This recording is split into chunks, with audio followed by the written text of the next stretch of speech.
Hey guys, video learning has been around for decades and has been much more prevalent in the last year during the pandemic. Teachers use videos but have had to step up in the last year or so to record their own. Now, that doesn't mean, however, that we're making effective videos.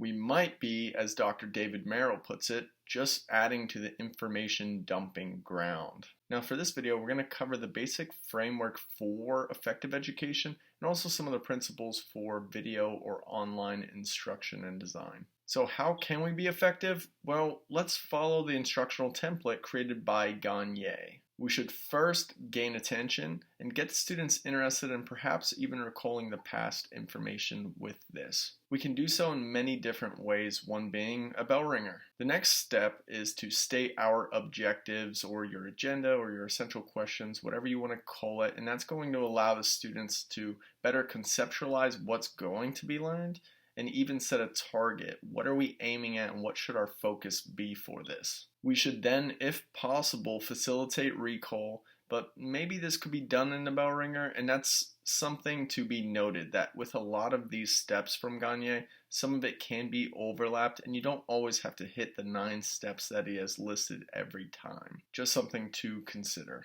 Now after this, we should present our new information with routine checks for understanding. After, and if possible, we should provide guided and independent practice. And this could even take form by the review questions at the end of your video. Now for the next part of effective video learning, let's focus on some key principles and elements of video learning that will ensure our students have the best chance at success.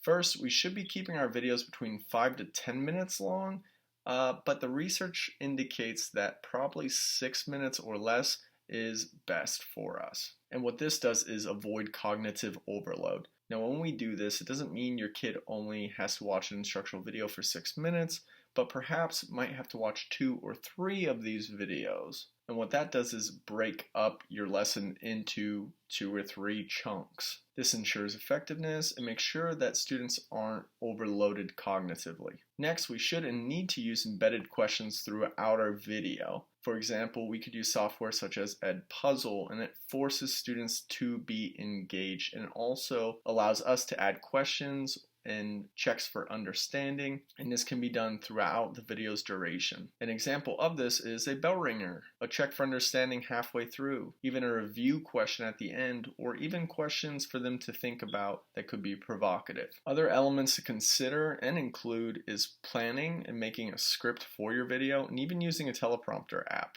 which can help tremendously by cutting down the time needed for making your video and ensuring a smooth narration that might alleviate awkward editing cuts or pauses or uhs. Another element to consider is adequate lighting, adequate sound, keeping the video relatively simple, avoiding too much flashy or distracting items in a video, teaching your kids how to watch your videos and how to take notes on it as much as possible, and providing students with real and authentic, frequent feedback. And I'm going to state that one more time because this is one of the most important parts to it. Giving frequent and authentic feedback to your students.